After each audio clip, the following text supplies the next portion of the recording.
Member for Saanich South. Thank you, Mr. Speaker. When I was first elected 5.5 years ago, I remember how nerve-wracking it was preparing a response to the throne speech. As I contemplated my response, it seemed such an important opportunity and an important moment in time to critique or support the direction of government and to reflect how the direction would affect the constituency I represent. I am grateful to be elected provincially in BC, and I am fiercely proud of my constituency, the constituency of Saanich South. I was reminded of how much I love the richness this past weekend as I spent hours door knocking. It's the people in Saanich South that inspire me most of all. There are residents who feel strongly about protecting the environment, like Sharon McPherson and Frances Pugh and Carmel Thompson. Their efforts to protect Maltby Lake are inspiring. And of course, there are farmers like Bob Maxwell and Rob Gailey who contribute so much to our local food security. There are teachers like Mark Neufeld and Colin Plant that give of themselves in tremendous ways, both inside and outside their school. There are community volunteers like Ted Lay, Elaine Moser, and Mark Vucabrat who put themselves out there to protect the quality of life in their own neighborhood. We have wonderful business people like Brad Potentier from Bernard Callebaut Chocolates in Broadmead Village, Kate and Lisa at Cordova Bay's Beach House Restaurant. There are residents who dedicate their time to our community associations like Francis Labella, president of Falaise Community Association, Haji Charania from North Quadra, Barry Lokes from the Blenkinsop Valley Community Association, and Jim Griffiths from the Broadmead Community Association. And there are so many others. Our musicians, our artists, our seniors, each one of the 50,000 people I represent make up the wonderful place I call home in the constituency of Saanich South. After 5.5 years gone by, many throne speeches later, my anticipation and excitement regarding a throne speech response has mostly turned to dread. The dread I feel is due to the content of the throne speech itself. Each time I hear the direction of the government, the direction they are heading, I really start to worry. They often say it's designed with their grandchildren in mind. I say it's designed with such short-sightedness. Our grandchildren will be facing incredible challenges when it's time for them to take the reins, unless we head in a new direction. These challenges are ones that we as humans living on this planet have not had to face before. Perhaps we can't stop all of the challenges coming our way, but it is our responsibility in this chamber to face them truthfully. Now is our chance to prepare an emergency plan for things we can predict. And if we don't do that, we've failed the people who elected us. I took time over the weekend and looked back at my first response. I realized it's not only still relevant in addressing serious problems, but the problems have gotten much worse. I chose an excerpt from 2009 to help make my point. As a newly elected MLA, I am wondering, do we have the capacity as leaders to make the choices that will enable our fight against climate change? Are we willing to consider the bigger picture and guide our province into a place where we'll be able to contend with the changes to come? Are we committed to finding solutions and supporting legislation that focuses on sustainability every single time? I've been given the role as Agriculture and Lands Critic. This appointment was one that I'd been hoping for from the first time I entertained the idea of becoming an MLA. Once the appointment had been made, I felt my sense of determination galvanize. I realized quickly that my passion for cooking, local food production, and sustainability had a new home. It's a critical time for food production in British Columbia. Never has there been a time when food and politics have so dangerously crossed paths. This is a time when we should be embracing local food production, should be encouraging local growers and building up our productive land stock. The possibilities with the portfolio seemed very hopeful to me because for the first time in a long time, we have a public awareness and public support for local food production. But then came the throne speech. It was a grand day. I took my seat in the legislature for the first time. I waited in anticipation and watched with great interest as the proceedings began. And then there it was. It was right in the throne speech. The cupboard is bare.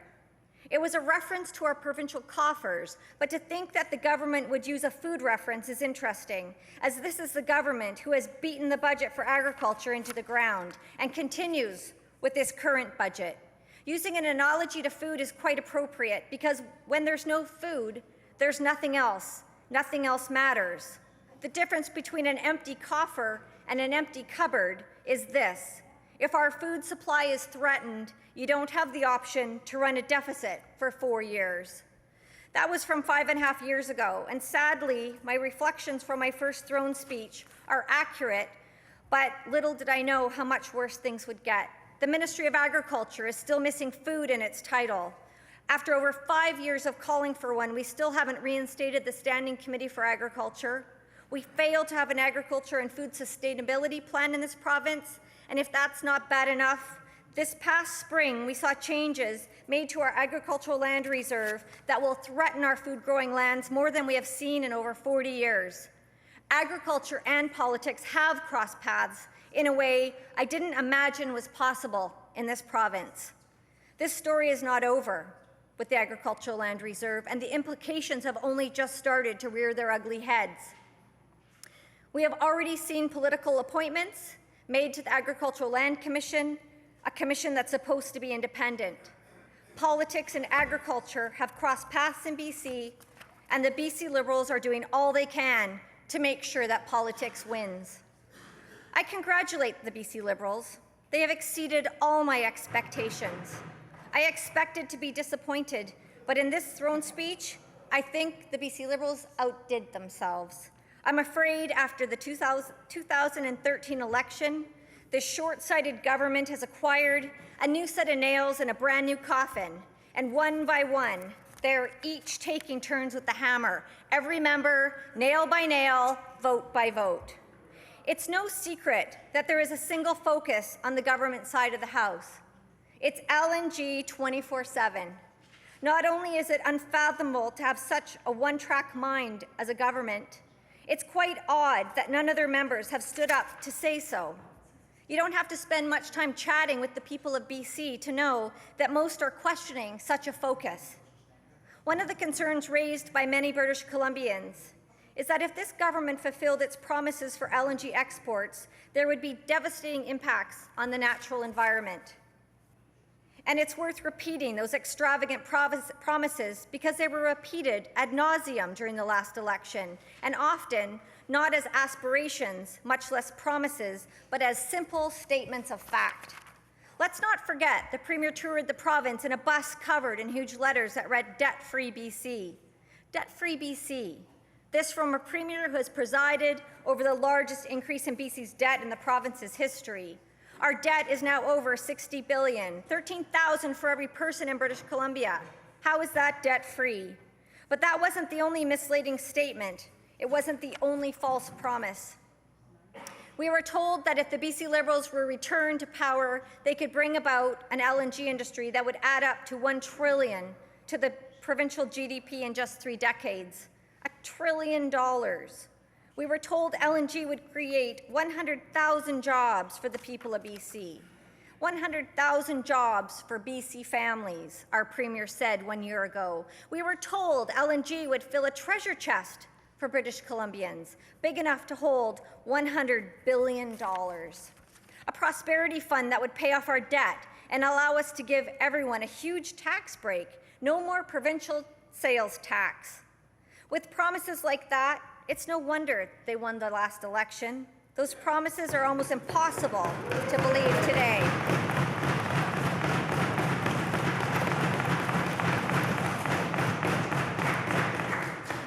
Those promises are impossible to believe today. But for a moment, let's take this government at its word and give them the benefit of the doubt. According to a 2013 report by Grant Thornton and another report the same year by Ernst & Young, to meet the government's labour and revenue projections I just referenced would require 5 to 7 LNG facilities.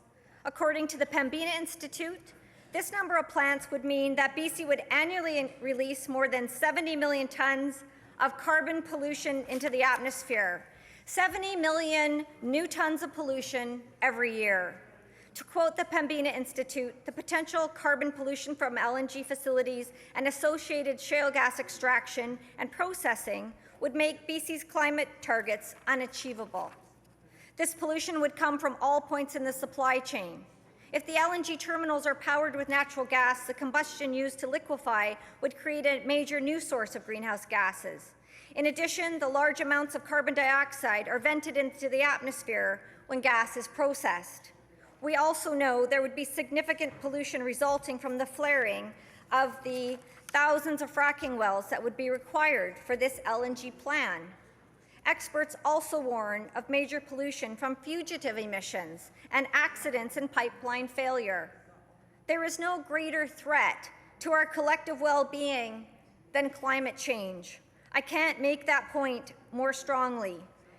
Climate change is the greatest challenge of our time. Nothing else compares to it. And yet, this government is pursuing a plan that violates their own law, which they said was necessary as a moral obligation to address climate change. In a previous term, under a different premier, the governing party was willing to face the challenge of climate change. In 2007, the BC Liberals passed the Greenhouse Gas Reduction Target Act. Newsflash, this one's still on the books. It requires BC to reduce GHG emissions by 33% in 2020.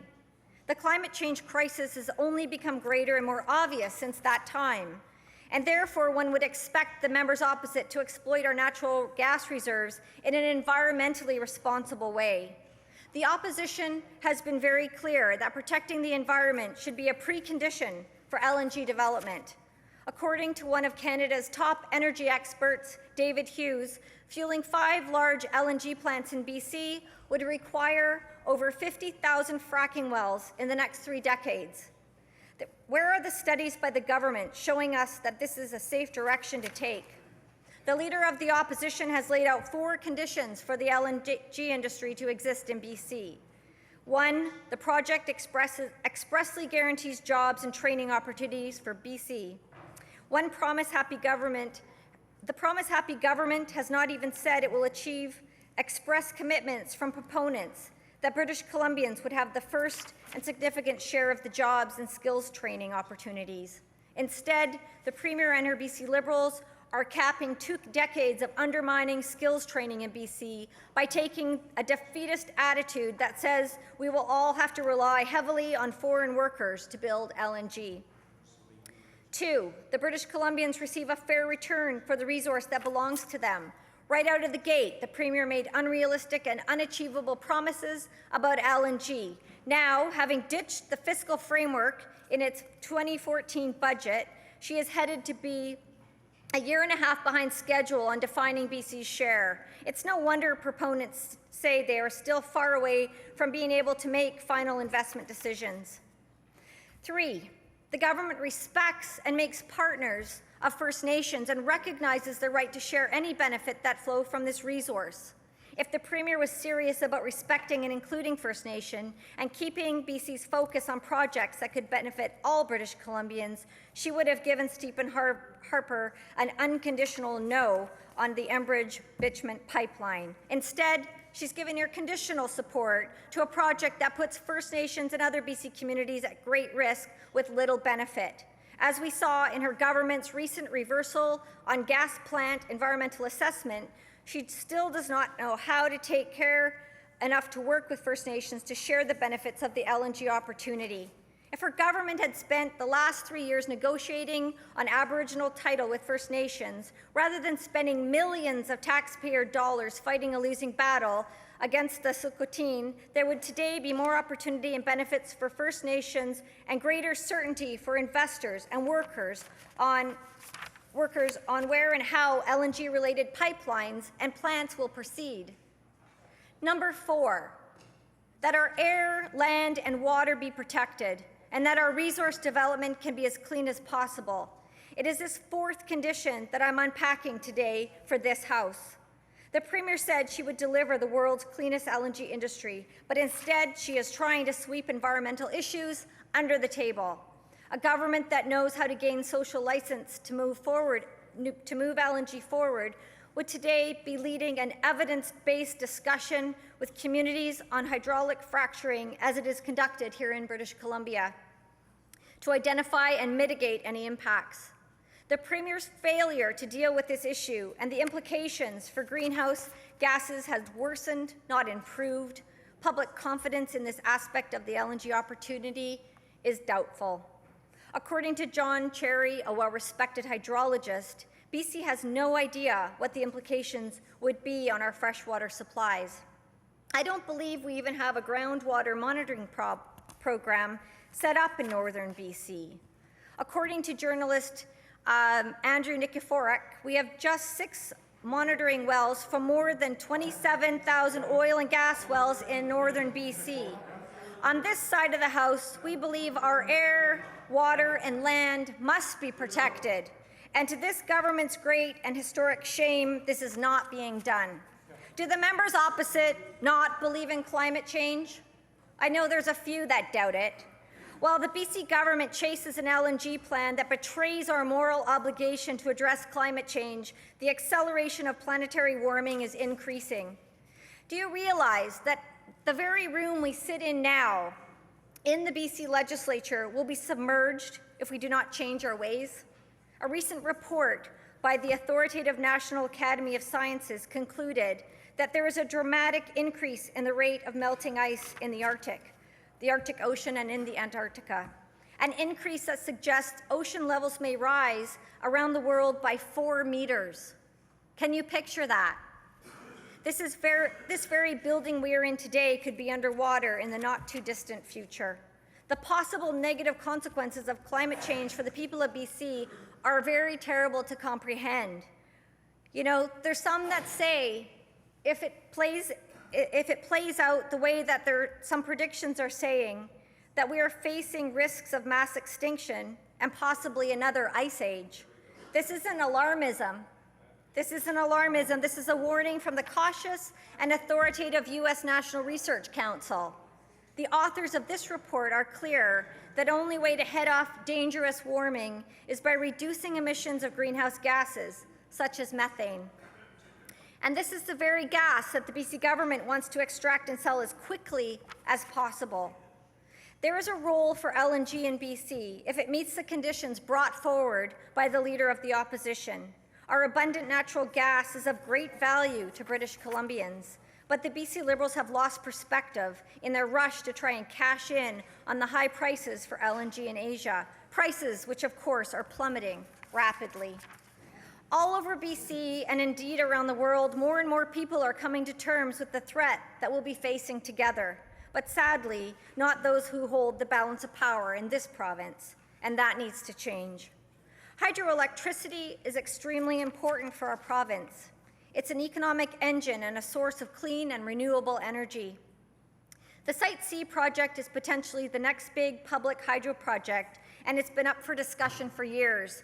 And unfortunately, this government can't even get that process right. Last week, the BC Liberals granted this project environmental approval.